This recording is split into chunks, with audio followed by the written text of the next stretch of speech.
Good morning बच्चों इस समय हमारा चैप्टर चल रहा है अल्टरनेटिंग करंट और आज ये मेरा इसका 5वां वीडियो है। बच्चों आज के वीडियो में मैं आपको बताऊंगा प्योर इंडक्टिव सर्किट के बारे में। बच्चों जब हम अल्टरनेटिंग करंट के अक्रॉस प्योर इंडक्टर लगाते हैं तो हमारा क्या फिनोमेना होता है वो आज के वीडियो में हम सीखेंगे। ठीक है बच्चों जैसा कि आप जानते हैं कि मेरे कोई चैनल मेरी बेटी वंशिका अग्रवाल ने बना करके दिया है जिसका नाम इसने रखा है मेरे पिताश्री की पाठशाला और इस पाठशाला में मैं आपको पढ़ा रहा हूँ फिजिक्स, केमिस्ट्री और मैथ। तो बच्चों ज्यादा बातें नहीं करते हुए मैं आज का टॉपिक स्टार्ट करता हूँ। तो आज मेरे यूट्यूब चैनल मेरे पिताश्री की पाठशाला पे मेरे पापा आपको पढ़ाएंगे, तो मैं पीछे आती हूँ, मेरे पापा आपको पढ़ाएंगे। तो बच्चों हेडिंग डालिए प्योर इंडक्टिव सर्किट। ठीक है बच्चों, हम बच्चों इस समय पढ़ रहे हैं circuit theory of alternating current. Circuit theory of alternating current, ये बच्चों हमारा टॉपिक चल रहा है और ये आज मेरा इसका दूसरा वीडियो है। बच्चों आज हम पढ़ेंगे प्योर, ठीक है, इंडक्टिव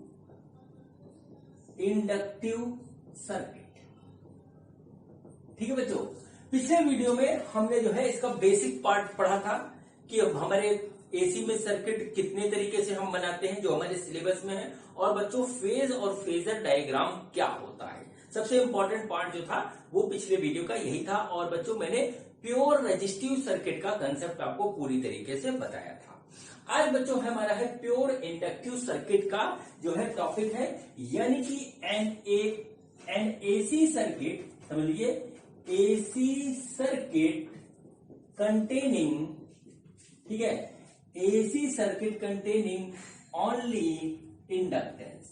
ठीक है, हमारे पास क्या है कि इंडक्टेंस हमारे पास केवल है और वो भी सिंगल इंडक्टेंस है, डबल नहीं है। ओनली ए इंडक्टेंस हम कह सकते हैं, ओनली ए इंडक्टेंस, सिंगल इंडक्टेंस हमारा जो है सर्किट में लगा हुआ है। तो बच्चों देखिए क्या फिनोमेना हमारा बनता है, सारी कहानी वही है, बस बच्चों जो चीज हम लगाते हैं सर्किट में उसकी अपनी प्रॉपर्टी हमारी इन्वॉल्व हो जाती है। ठीक है बच्चों, तो चलिए स्टार्ट करते हैं। तो देखिए क्या हुआ हमारा कि एक हमने क्या लिया, इंडक्टर लिया और बच्चों उसको क्या किया, हमने अल्टरनेटिंग करंट के अक्रॉस लगा दिया।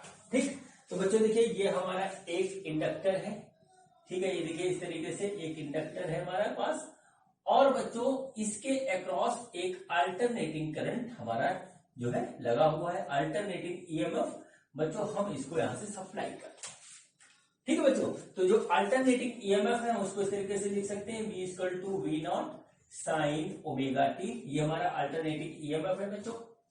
अब बच्चों हमें इंडक्टर का प्रॉपर्टी बहुत अच्छी तरीके से पता होना चाहिए, तभी हमारी कहानी यहां से आगे बढ़ेगी, वरना होगी प्रॉब्लम। ठीक है, अब देखिए बच्चों यहाँ पे क्या होता है।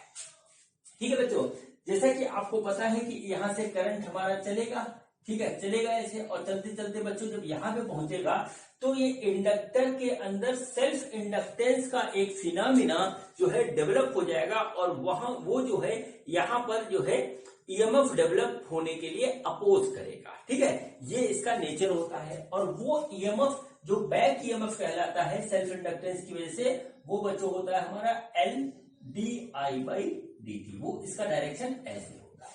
ठीक है बच्चों, ये हमारा इस तरीके से हो गया। ठीक है, अब देखिए क्या होता है, ये एक अल्टरनेटिंग करंट है, करंट का डायरेक्शन पलटेगा, थोड़ी देर बाद अभी इधर चल रहा है, थोड़ी देर बाद ये पलट जाएगा, तब बच्चों यही LdI/dt फिर इसको इस डायरेक्शन में हो जाएगा। तो मतलब क्या होता है कि यहां पर जो है जैसा हमारा जो है करंट चलता है उसके अगेंस्ट एक ईएमएफ डेवलप हो जाता है, ये जो है इंडक्टेंस का एक नेचर होता है। ठीक है, ये सेल्फ इंडक्टेंस में मैं आपको बता चुका हूं, बहुत अच्छी तरीके से बता चुका हूं। और यहां पर बच्चों क्या हुआ कि ये इंडक्टर थोड़े समय के लिए एक बैटरी की तरह बिहेव करता है जिसका ईएमएफ ये होता है। ठीक है बच्चों, जिसका ईएमएफ बच्चों वो हमारे पास ये होता है, इस चीज को आप कर लीजिए नोट। ठीक है, अब देखिए बच्चों हमें क्या करना है बच्चों, इसमें हमें इसका निकालना है कि हमने यहां पर जो है ईएमएफ डेवलप किया, अल्टरनेटिंग ईएमएफ, जो एक्सप्रेशन हमारे पास ये है।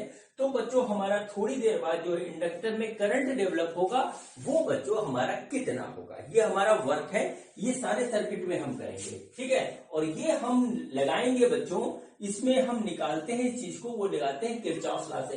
तो बच्चों यहां पे लिखिए on applying Kirchhoff law, on applying Kirchhoff law, ठीक है, इन द सर्किट में हमने क्या किया कि किरचॉफ लॉ को हमने यहां पे अप्लाई कर दिया। अब देखिए यहां पे क्या होता है, ठीक है। अब देखिए यहां पे क्या हुआ, यहां से हमारा देखिए इस तरीके से ईएमएफ चला, हम इसमें इस तरीके से ऐसे रोटेट करेंगे, ठीक है। जब हम इसमें इस तरीके से रोटेट करेंगे तो बच्चों देखिए क्या हुआ, यहां पे ईएमएफ है V, और देखिए ये वाला ईएमएफ यहां डेवलप हो रहा है, तो हम पॉजिटिव से निगेटिव की ओर आ रहे हैं, तो ये भी हमारा हो जाएगा नेगेटिव, और ये आ जाएगा बच्चों L di/dt = 0। ये देखिए इस तरीके से हमारे पास एक इक्वेशन यहां पर बनेगी, ठीक है। एक इक्वेशन हमारे पास यहाँ पे इस तरीके से बनेगी। अब देखिए बच्चों जब हम इसको सॉल्व करेंगे तो हमारे पास क्या आता है, चलिए हम उसको देख लेते हैं। तो बच्चों यहां से जो आ रहा है वो देखिए आ रहा है L di/dt = V, यानी कि बच्चों देखिए V की वैल्यू क्या है, वो है V0 sin ωt। बच्चों अब देखिए यहाँ पे क्या होता है, L di/dt = V0 sin ωt, इस तरीके से आ गया बच्चों। अब देखिए बच्चों हम यहाँ पे क्या करेंगे, हम इसमें जब यहाँ पे करेंगे तो ये आएगा हमारा di/dt = V0/L, और आ गया ये sin ωt। देखिए इस तरीके से आ गया बच्चों। हमारा जो है यहाँ पे टारगेट है, जब हमने केवल रेजिस्टेंस वाला जो है सर्किट सॉल्व किया था तो भी हमने निकाला था कि यहां पर EMF develop, alternating EMF develop करने से इसमें करंट कितना आएगा, करंट हमें निकालना है। और करंट हम देखिए यहाँ पे इस तरीके से निकालेंगे। तो देखिए बच्चों हमारे पास क्या होगा, करंट हमारा I से मिलेगा, तो बच्चों देखिए क्या हो जाएगा, ये हो जाएगा di = V0/L, और यह आया sin ωt dt।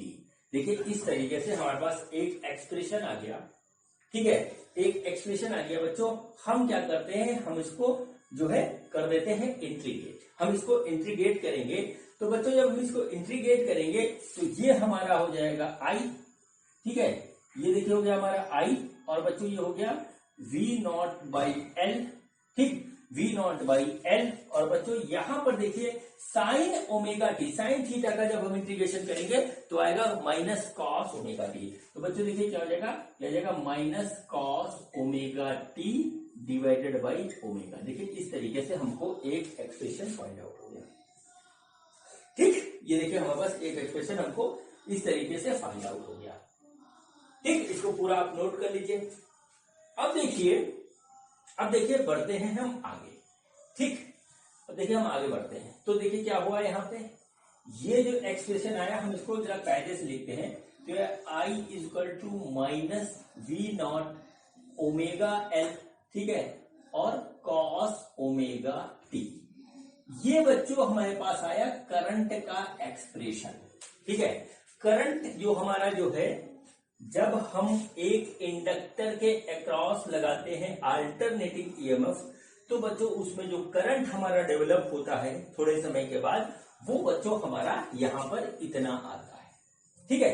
ये सब आप नोट कर लीजिए, मैं इरेज कर रहा हूं। अब यहां से कहानी दूसरी स्टार्ट होगी, ठीक। तो बच्चों देखिए हमने जो यहां पर जो है, यहां पर बच्चों जो ईएमएफ अप्लाई किया वो था, पोटेंशियल डिफरेंस जो अप्लाई किया वो हो V = V0 sin ωt, और करंट हमारा जो है इतना डेवलप हुआ, ठीक है बच्चों। अब देखिए बच्चों ये पोर्शन जो है, ठीक है, ये पोर्शन कौन सा पोर्शन, V0/ωL, इसको बच्चों हम जो है लिखते हैं I0।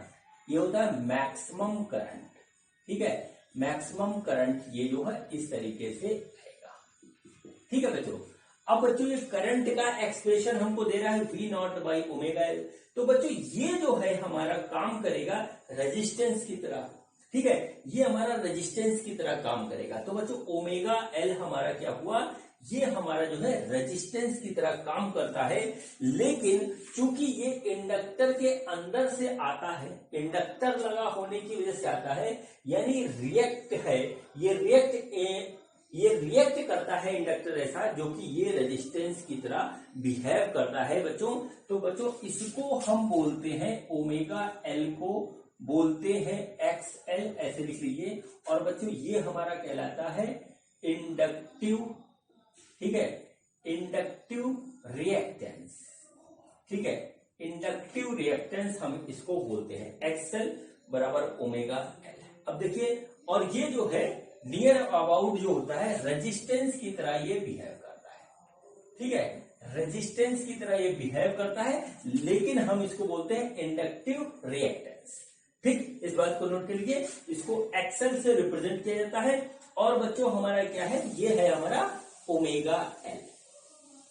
अब देखिए बच्चों, यहां से हम बढ़ेंगे आगे, रेजिस्टेंस की तरह बिहेव कर रहा है, तो इसका जो यूनिट है वो रेजिस्टेंस वाला ही होना चाहिए, ठीक है, वो रेजिस्टेंस वाला ही होना चाहिए। तो अब हम देखेंगे क्या इसका यूनिट रेजिस्टेंस वाला है। तो बच्चों देखिए क्या हुआ यहां पर, देखिए यूनिट ऑफ एक्सएल, ऐसे लिखिए, यूनिट ऑफ एक्सएल बराबर क्या होता है, वो देखिए क्या आएगा, unit of omega into unit of L, ठीक है। अब देखिए ओमेगा का जो यूनिट होता है वो होता है बच्चों 1/सेकंड या हर्ज, हर्ज या 1/सेकंड, हम इस तरीके से इसको लिख लेते हैं। देखिए किस तरीके से हम लिखेंगे, रेडियन पर सेकंड होता है बच्चों, ठीक है। तो यहाँ पर आप देखिए क्या होता है, ठीक है, हमारा पे क्या आता है, ओमेगा होता है 2π/t, ये होता है। और बच्चों एल क्या होता है हमारा, एल का यूनिट होता है, वो होता है वोल्ट पर एम्पियर सेकेंड, इस तरीके से हो गया, ठीक है। अब देखिए यहाँ पे ये है एंगल, इसको ऐड कर सकते हैं। तो बच्चों ये क्या हुआ, 1/सेकंड ये हो जाएगा और इंटू हो जाएगा वोल्ट पर एम्पियर, ऐसे आ गया। और ये सेकंड है, सेकंड से सेकंड कट गया, ये आया वोल्ट बटे एम्पियर। और वोल्ट बटे एम्पियर बच्चों होता है हमारा ओम, जो कि है रेजिस्टेंस का यूनिट, यूनिट ऑफ रेजिस्टेंस ये हमारा है, ठीक है। तो बच्चों ये जो है, ये ओमेगा एल हमारा रेजिस्टेंस की तरह बिहेव करता है। चूंकि ये इंडक्टर लगा होने के कारण जो है आया है, तो बच्चों हम इसको कहते हैं इंडक्टिव रिएक्टेंस, ठीक है। इसको नोट कर लीजिए, इंपॉर्टेंट पॉइंट है, ये भी आपके एलसीआर सर्किट में भी काम आएगा। तो ओमेगा एल हो गया हमारा इंडक्टिव रिएक्टेंस, इसको मैं बिगाड़ रहा हूं, ठीक। तो इसको आप यहां पर इस तरीके से नोट कर लीजिए। अब देखिए बच्चों, ठीक है, ये हमारे पास आ गया। तो बच्चों नीचे क्या हुआ, ये पोटेंशियल डिफरेंस हुआ मैक्सिमम, नीचे आ गया रेजिस्टेंस या इंडक्टिव रिएक्टेंस। तो बच्चों ये जो है हमारा करंट का हमको फॉर्म देगा। तो बच्चों इसको हम इस इक्वेशन को लिख सकते हैं, ऊपर वाले को -I0 cos ओमेगा टी, ठीक है। ये देखिए इस तरीके से आ गया, ठीक। तो देखिए हमारे पास जो चीज आ रही है उसको अब हमें थोड़ा सा एनालाइज करना पड़ेगा। ओमेगा एल को कहते हैं हम इंडक्टिव, ठीक है, रिएक्टेंस, इंडक्टिव रिएक्टेंस। अब चलिए बढ़ते हैं आगे। बच्चों हमको कंपैरिजन करना है इसका जो हार्मोनिक नेचर है, जो हमने ईएमएफ अप्लाई किया अल्टरनेटिंग, और इसका। तो बच्चों एक चीज सबसे पहले आ रही समझ में कि V है, I है, V0 है, I0 है, साइन ओमेगा टी है, यहाँ कॉस ओमेगा टी है। तो बच्चों कंपैरिजन हमारा इक्वल चीज में ही होता है। तो बच्चों हम क्या करेंगे, सबसे पहले कॉस को जो है वो साइन में चेंज करेंगे, ठीक है, कॉस को साइन में चेंज करेंगे। तो बच्चों एक फार्मूला होता है हमारा, वो होता है हमारे पास, ठीक है, ट्रिग्नोमेट्री का फार्मूला है, वो है साइन π/2 माइनस ओमेगा टी बराबर कॉस ओमेगा टी। एक तो बात ये होती है बच्चों, और बच्चों एक सिमिलर फार्मूला और होता है, वो होता है साइन π/2 प्लस ओमेगा टी बराबर कॉस ओमेगा टी। ये बच्चों हमारे पास दो फार्मूले हैं। इसमें कॉस ओमेगा टी हमारे पास यहाँ पे इस तरीके से लिखा हुआ है, हम या तो इसको लिख देते हैं या इसको लिख देंगे, ये हमारा साइन में बदल जाएगा, ठीक है बच्चों। हम इसको लिखेंगे, ऊपर वाले को लिखेंगे, तो देखिएगा साइन आई मतलब क्या, I = I0 sine π/2 minus omega T, इस तरीके से हमने लिख दिया। ठीक है, अब आपके दिमाग में एक बात आ रही होगी कि हम ये क्यों नहीं लिखेंगे। ठीक है, ये बात आनी भी चाहिए, ये क्यों नहीं लिखेंगे, ये बात आप सही है कि क्यों नहीं लिखेंगे, आपको अभी बताता हूं कि इसको क्यों नहीं लिखेंगे। बच्चों देखिए, एक फार्मूला हमारे पास और होता है यहां पर, वो होता है साइन माइनस थीटा बराबर साइन थीटा, ये तरीके से होता है। बच्चों ये माइनस हम अंदर ले जाएंगे, ठीक है, ये minus sine minus theta equal to minus sine theta, ये होता है। ठीक है, तो बच्चों हम क्या करेंगे, इस माइनस को अंदर ले जाएंगे तो इसका साइन पलट जाएगा, तो आई नॉट साइन, ठीक है, omega T minus pi by 2, ये एक्सप्रेशन आ गया करंट का। करंट कहां पे चलेगा, ऐसा इंडक्टर के अंदर ऐसा करंट चलेगा जब हम उसके क्रॉस अल्टरनेटिंग पोटेंशियल डिफरेंस या ईएमएफ अप्लाई करेंगे। ठीक, ये देखिए हमारे पास आ गया क्वेश्चन। यहाँ पे ये मैंने अभी थोड़ी देर पहले पुटअप किया था कि हम ये वाला क्यों नहीं रखेंगे। बच्चों अगर हम इसको ये रख देते तो ओमेगा टी भी हमारा माइनस में आ जाता, और हमको हमारा ओमेगा टी कभी माइनस में नहीं होगा, हमेशा पॉजिटिव होगा। ठीक है, इस वजह से इसको नहीं रखा गया। हमको ओमेगा टी हमको पॉजिटिव चाहिए, उसके आगे चाहे प्लस हो या माइनस, उससे कोई फर्क नहीं पड़ता है। ठीक है, तो बच्चों हमारे पास जो है ये एक्सप्रेशन आ गया करंट का। वो करंट का एक्सप्रेशन है जब बच्चों हम जो है पोटेंशियल डिफरेंस अल्टरनेटिंग इस तरीके से अप्लाई करते हैं, इस तरीके से अप्लाई करते हैं किसके अक्रॉस, एक इंडक्टर के अक्रॉस।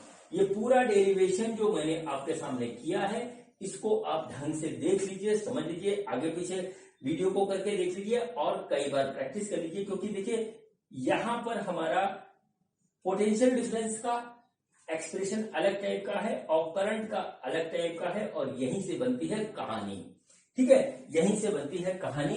तो बच्चों अब जो है हमारे पास जो ये एक्सप्रेशन आया है, हम इसको नोट करते हैं और इसी पे हम आगे की बात जो है स्टार्ट करेंगे। ठीक है, आगे की बात हम जो है यही किया। तो देखिए हमने क्या किया, हमने जो है अल्टरनेटिंग पोटेंशियल डिफरेंस लगाया ये, ठीक है, और हमको करंट मिला, वो मिला इस तरीके से। ठीक है, करंट जो हमारा मिला वो मिला sign omega T minus pi by 2, ठीक, माइनस पाई बाई 2। ये सब मैं बिगाड़ रहा हूं, अब मैं आपको मेन पॉइंट इसका बताने जा रहा हूं इस टॉपिक का। और ऐसे ही कुछ जब हम प्योर कैपेसिटर लगाएंगे तो वहां पर भी होगा। ठीक है, ठीक बच्चों, ये हमारा इस तरीके से आया। बच्चों ये हमारा जो है देखिए पोटेंशियल डिफरेंस था, अल्टरनेटिंग पोटेंशियल डिफरेंस, तो हमारा अल्टरनेटिंग करंट यहां पे डेवलप हो रहा है इसी तरीके से। लेकिन बच्चों इसमें जो है फेज एंगल है वो माइनस पाई बाई 2 है करंट वाले में। इसकी एक कहानी है, इसका मतलब क्या होता है कि हमारा जो है इंडक्टर के अक्रॉस जो है पोटेंशियल डिफरेंस पहले डेवलप होता है, करंट बाद में डेवलप होता है। ठीक है, ये बात अजीब सी लगती है लेकिन होता ऐसा ही है। ठीक है, तो यहां पर लिख लिया इन प्योर इंडक्टिव सर्किट या in pure inductive AC circuit, लिखिए एसी सर्किट। ठीक है, current lags behind the voltage, lags behind the voltage. मतलब क्या होता है कि करंट हमारा वोल्टेज से पीछे चलता है। ठीक है, ये कहानी यहां पर बनती है। अब बहुत से लोग सोचते हैं कि ऐसा कैसे होता है, दिमाग में एक्सेप्ट नहीं होता और फिर रट लेते हैं। मैं आपको समझाने की कोशिश करता हूं, आप समझ पाते हो या नहीं ये एक अलग बात है। ठीक है, देखिए क्या हुआ, हमने यहाँ पे पोटेंशियल डिफरेंस बच्चों, पोटेंशियल डिफरेंस यहाँ पे अप्लाई किया इसका। अब बच्चों ये आगे गया, यहां पे गया तो इधर से एक बैक ईएमएफ डेवलप हो गया।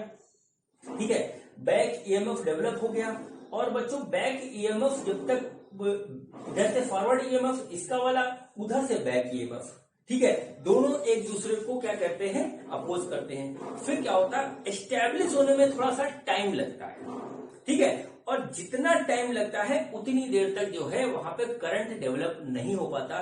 जब ये एस्टेब्लिश होता है तब करंट डेवलप होता है।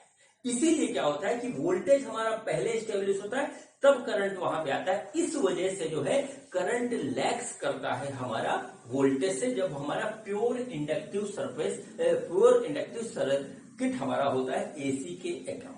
पहले वोल्टेज डेवलप होने में थोड़ा टाइम लगता है, इस वजह से जो है करंट जो है पीछे रह जाता है, ये इसका रीजन है। ठीक है, अब बच्चों कितना पीछे रह जाता है, तो वो π/2 से पीछे रह जाता है। ठीक है, -π/2 है, तो यहां पर क्या π/2 से वो पीछे रह जाता है, ये इसका रीजन है। अब देखिए इसका हम बनाएंगे फेजर डायग्राम। देखिए फेजर डायग्राम पे मैंने बहुत बात करी थी पिछले वीडियो में, फेजर डायग्राम बनाएंगे इसको। ठीक, फेजर डायग्राम देखिए क्या होता है, ये देखिए इस तरीके से हमने बनाया, और देखिए क्या हुआ, ये हमारा हो गया V0। ठीक है, ये एंगल V0 में कितना है, ओमेगा टी, ये देखिए हो गया ओमेगा टी। ठीक, अब बच्चों करंट देखिए करंट हमारा कितना है, करंट हमारा है I। ठीक है, I = V0/ωL sin ωt - π/2।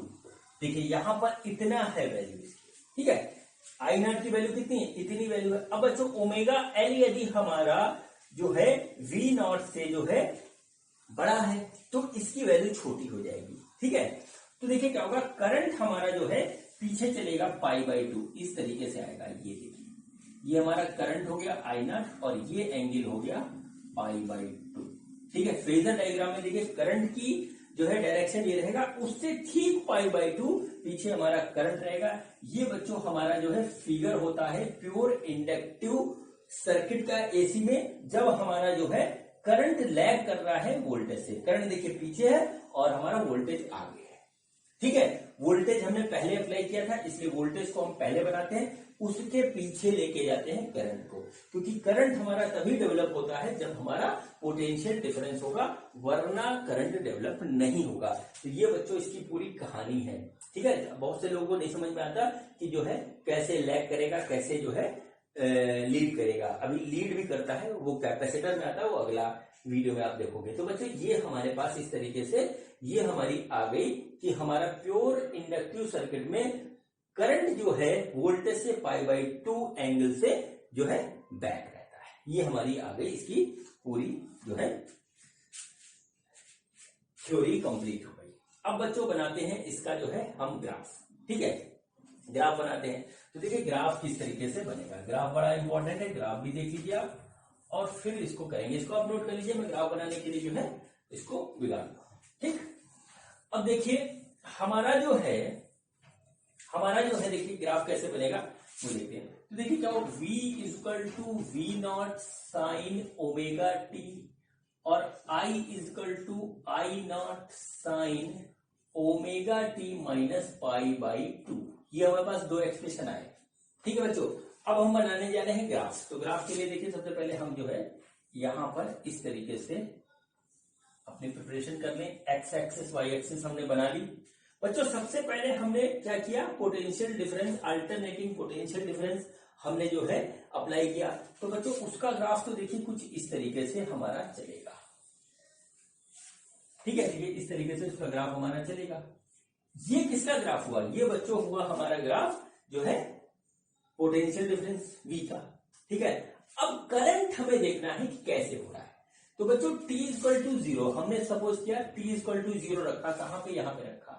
ठीक है, तो देखिए क्या हुआ, t = 0 जब हमने रखा तो v = आया 0, और t = 0 जब इसमें रखेंगे तो I की वैल्यू आएगी बच्चों, ठीक है, वो आएगी -I0।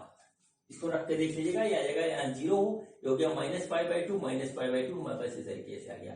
यानी t = 0 वाला पॉइंट हमारा ये है, उस समय जो है हमारा करंट आ रहा है -π/2।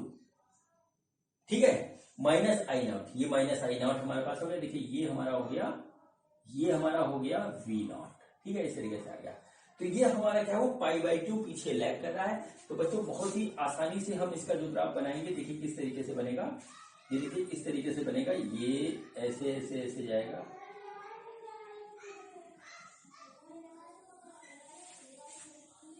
ये ठीक है, इसको हम डॉटेड कर देते हैं ऐसे ऐसे। ये बच्चों हमारा जो है करंट वाला ग्राफ होगा।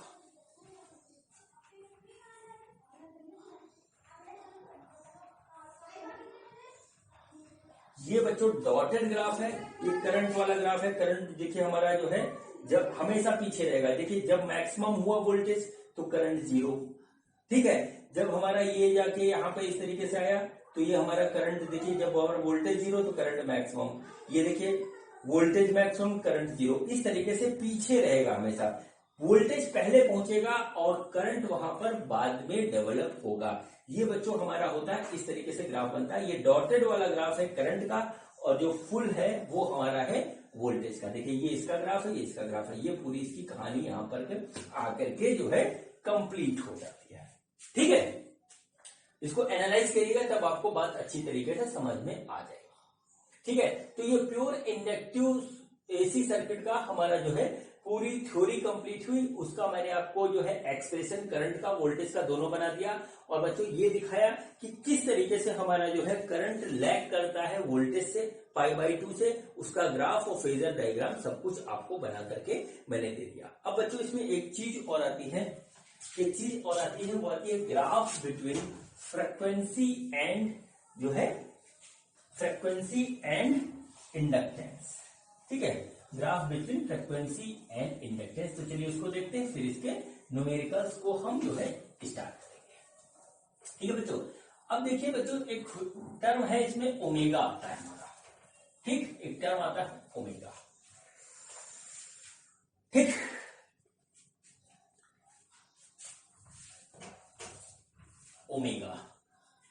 ओमेगा है बच्चों हमारे पास एंगुलर वेलोसिटी, ठीक है। एंगुलर वेलोसिटी किसकी? उस कॉइल को जिसकी हम जो है रोटेट कर रहे हैं मैग्नेट के बीच में रख करके, ठीक है। वो हमारा हो गया बच्चों एंगुलर वेलोसिटी ओमेगा, इस तरीके से हो गया। और बच्चों ओमेगा होता है बच्चों हमारे पास 2πf, इस तरीके से, ठीक है बच्चों। अब देखिए यहां पर क्या होता है 2πf। और बच्चों हमारे पास क्या हुआ कि एक हमारा आया यहाँ पे एक्सएल, जिसकी वैल्यू आई ओमेगा एल, और बच्चों इसको हम बोलते हैं इंडक्टिव, ठीक है, इंडक्टिव रिएक्टेंस, ठीक है, इंडक्टिव रिएक्टेंस। तो बच्चों आप देखिए किसी भी इंडक्टर का जो इंडक्टेंस होगा एल, वो हमारा फिक्स होगा, ठीक है, वो हमारा फिक्स होगा। और बच्चों हमारा जो है ओमेगा जो है उस पर डिपेंड कर रहा है रिएक्टेंस, ठीक है। हम यदि बढ़ा देंगे एल तो भी बढ़ जाएगा, ओमेगा बढ़ा देंगे तो भी बढ़ जाएगा। अब बच्चों ओमेगा बढ़ाने के लिए क्या करते हैं, ओमेगा है 2πf, तो देखिए हम क्या करेंगे एक्सएल इक्वल टू करेंगे 2πf इंटू एल, ठीक है। ये हमारे पास देखिए इस तरीके से आ गया।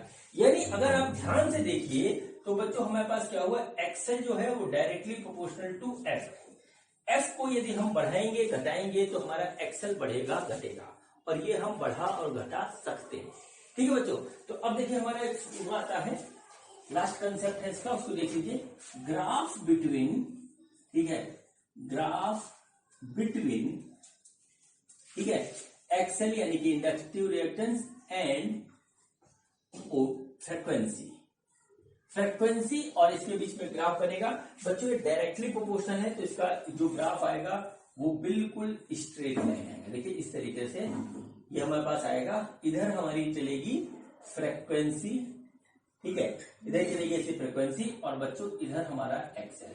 मतलब जैसे जैसे हम फ्रीक्वेंसी बढ़ाते जाएंगे वैसे वैसे इंडक्टिव रिएक्टेंस जो है हमारा इंडक्टेंस का वो बढ़ता चला जाएगा। ये देख लीजिए इस तरीके से ग्राफ आता है। और बच्चों इसका जो है इस पर क्वेश्चन भी आते हैं कि which of the following is the correct graph between XL and F. 4 बना दिए, उसमें अलग अलग होगा। अगर आपको पता होगा तो आप कर लोगे, और नहीं पता होगे तो कहोगे कोई पेपर बहुत कठिन आया था।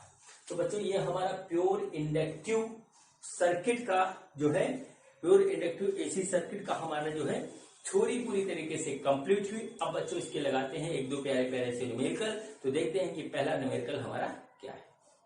बच्चों ये देखिए बड़ा ही सिंपल क्वेश्चन है। पहला क्वेश्चन है, ठीक है, इंडक्टिव सर्किट का क्वेश्चन देखिए क्या है। क्वेश्चन है a 100 hertz alternating current is flowing in 14 milli henry inductor, find its reactance, ठीक है। तो बच्चों हमको क्या करना है, रिएक्टेंस फाइंड करना है। इंडक्टिव रिएक्टेंस होगा, इंडक्टर लगा है और हमारा जो हमको फ्रीक्वेंसी दे रखा है और जो है इंडक्टेंस की वैल्यू दे रखी है। तो हम यहाँ पे नोट करेंगे। तो फ्रीक्वेंसी एफ हुई हमारी 100 हर्ट्ज और एल बच्चों हमको दे रखा है 14 मिली हेनरी। तो ये जाएगा 14 इंटू 10⁻³ हेनरी। इस तरीके से हो गया। मैंने आपको जो है सेल्फ इंडक्टेंस के वीडियो में बताया था कि हमारा इंडक्टर का जो है, इंडक्टेंस का जो है 4 यूनिट होती है, पूरा डिटेल में बताया, उसमें हेनरी भी एक है। ठीक, 4 तरीके से उसको लिखा जाता है। अब हमको फाइंड आउट करना है रिएक्टेंस। तो रिएक्टेंस बच्चों क्या होता है, वो हमारा होता है एक्सएल, ये हमको निकालना है। ठीक है बच्चों, तो देखिए क्या होता है रिएक्टेंस, रिएक्टेंस होता है XL equal to omega L, ये होता है। तो बच्चों ओमेगा की वैल्यू होती है 2πf इंटू एल। हमको कुछ नहीं करना है, हमको इसमें सबकी वैल्यू रखनी है, कैलकुलेट हो जाएगा। देखिए अगर 2 इंटू पाई हो गया 22/7, एफ है हमारा 100 और एल है बच्चों इतना, कितना 14 इंटू 10⁻³ ये बच्चों हमारे पास है। देखिए 7 से कटा आया 2, तो कुल मिलाकर के आ गया 4 इंटू 22 और इंटू 10⁻⁻1। तो ये आ गया 88 इंटू 10⁻⁻1 और ये आया 8.8 ओम का इसका रिएक्टेंस होगा। ये बच्चों हो गया इसका आंसर। बहुत ही सिंपल क्वेश्चन था, मैंने जस्ट फॉर प्रैक्टिस करवाया, क्योंकि आपको आइडिया होना चाहिए कि किस तरीके से हम जो है रिएक्टेंस निकालते हैं। ठीक, चलिए ये सिंपल सा क्वेश्चन कंप्लीट हुआ। अब बच्चों करते हैं एक और क्वेश्चन, तो देखते हैं कि हमारा अगला न्यूमेरिकल क्या है। बच्चों ये देखिए हमारा अगला क्वेश्चन है, ये भी सिंपल सा है। देखते हैं क्वेश्चन क्या है। क्वेश्चन ये है, a pure inductor of 25 milli henry is connected across a source of 220 volt of AC. Find the inductive reactance and RMS current in the circuit if frequency of AC is 50 hertz. ठीक है बच्चों, ये हमको यहाँ पर देखिए दे रखा है, एक सोर्स है एसी का 220 वोल्ट का और उसके अक्रॉस हमने इंडक्टर लगा रखा है। तो हमको इंडक्टिव रिएक्टेंस निकालना है और आरएमएस करंट निकालना है, ये क्वेश्चन है। तो बच्चों सबसे पहले क्या क्या दिया है हम उसको नोट करते हैं। तो बच्चों देखिए एल हमको दे रखा है 25 मिली हेनरी, इसको हेनरी में बदल लीजिए, 25 इंटू 10⁻³ हेनरी, ये आ गया इस तरीके से।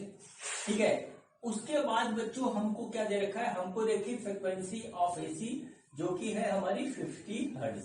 ठीक है, और बच्चों हमको यहाँ एसी का जो है दे रखा है ईएमएफ, और वो बच्चों हमारा हमने आपको आरएमएस वाले में बताया था, वो बच्चों होता है हमारा आरएमएस। तो ये हमारा है 220 वोल्ट, ये आरएमएस हमारा 220 वोल्ट है। ठीक है, इतनी चीजें हमको दे रखी। हमको क्या निकालना है बच्चों, हमको निकालना है, एक तो निकालना है एक्सएल, ठीक है, ये कितना होगा, और बच्चों निकालना है आईआरएमएस, ये कितना होगा।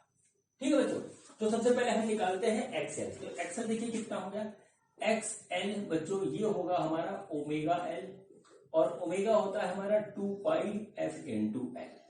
ठीक है बच्चों, तो यहाँ पे देखिए क्या हुआ, ये हुआ 2 इंटू पाई ऐसे रखेंगे, इंटू हमारा ये कितना है फ्रीक्वेंसी, ये है 50 और एल है बच्चों हमारा 25 इंटू 10⁻⁻3। देखिए ये लिखा हुआ है, इसको जब हम कैलकुलेट करेंगे तो बच्चों आ जाएगा, ये हो गया 100 मिला करके और ये हो गया 25, तो आ गया 25 पाई इंटू 10⁻⁻1 यानी 2.5 पाई हमारा आ गया एक्सएल, इतना ओम आ गया।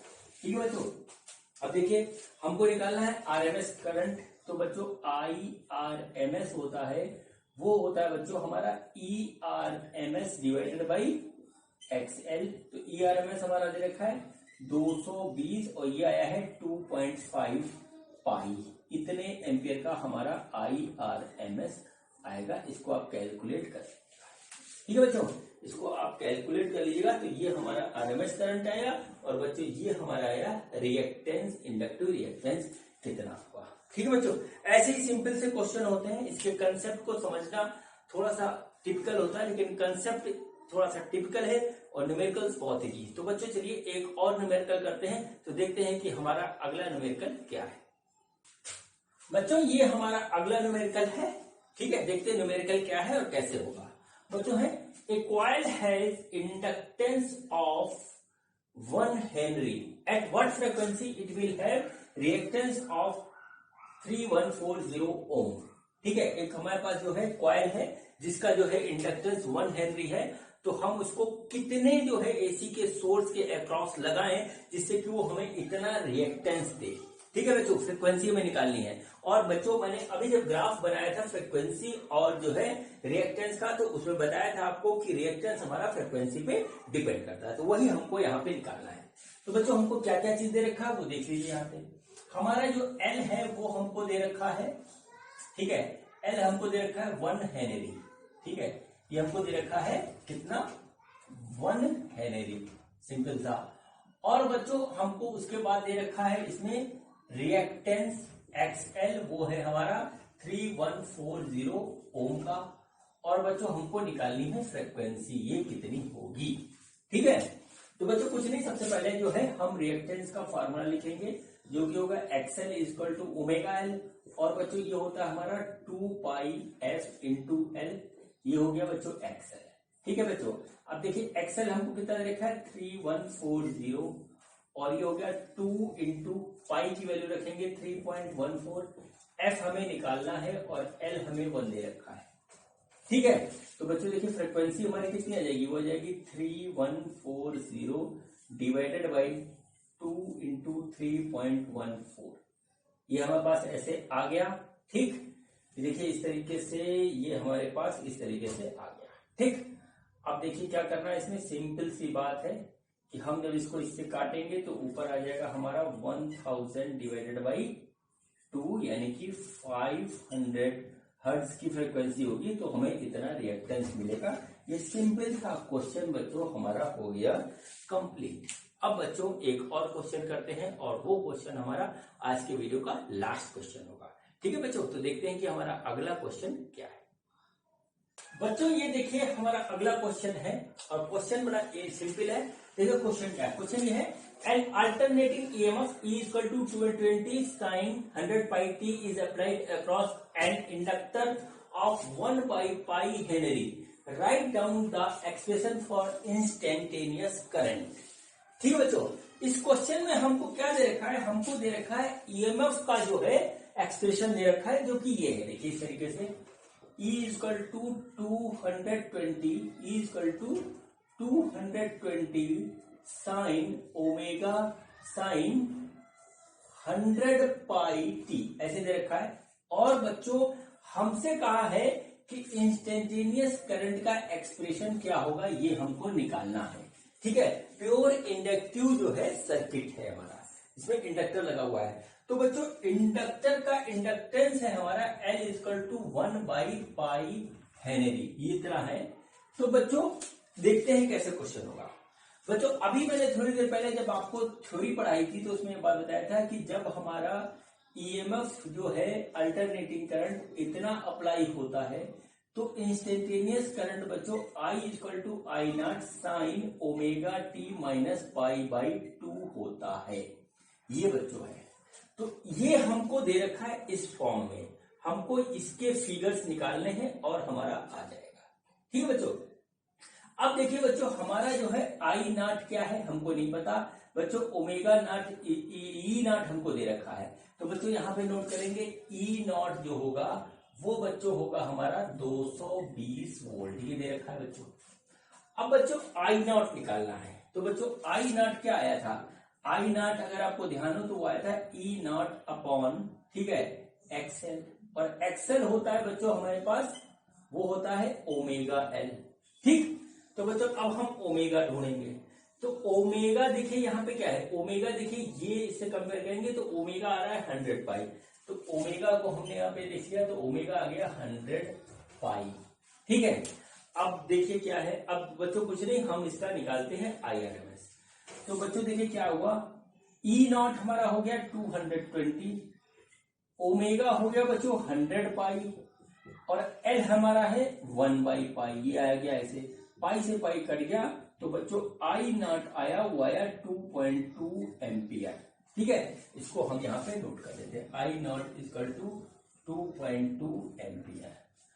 अब बच्चों हमारा जो है इसमें हमको इस एक्सप्रेशन में आई नॉट पता लग गया, ओमेगा पता लग गया, तो हमारा एक्सप्रेशन आ गया। बच्चों हम इसमें सब चीज की वैल्यू रखते जाएंगे, तो हमारा जो इंस्टेंटेनियस करंट आएगा वो आएगा I equal to I naught sine omega T minus pi by 2 ऐसे आएगा। तो बच्चों आई नॉट है हमारा 2.2, साइन ओमेगा है हमारा 100 पाई, ठीक है, और into T minus pi by 2। ये बच्चों हमारा इंस्टेंटेनियस करंट का एक्सप्रेशन इस तरीके से आएगा। ठीक है बच्चों, मैं आपसे एक ही बात कहना चाहूंगा कि जो है अल्टरनेटिंग करंट की थ्योरी को आप समझिए और न्यूमेरिकल्स को लगाइए। इसकी थ्योरी थोड़ी सी समझने में टाइम लगता है, लेकिन न्यूमेरिकल्स इसके बहुत इजी होते हैं। जो मेरा एक्सपीरियंस है वो मैं आपसे शेयर कर रहा हूं। बच्चों इस न्यूमेरिकल के साथ आज का वीडियो ये कंप्लीट होता है। अब बच्चों अगले वीडियो में हम मिलेंगे प्योर कैपेसिटिव सर्किट के साथ। ठीक है बच्चों, उसका कंसेप्ट समझेंगे कि क्या होता है बच्चों। और ये वीडियो देखने के लिए आपका बहुत बहुत धन्यवाद। Thank you.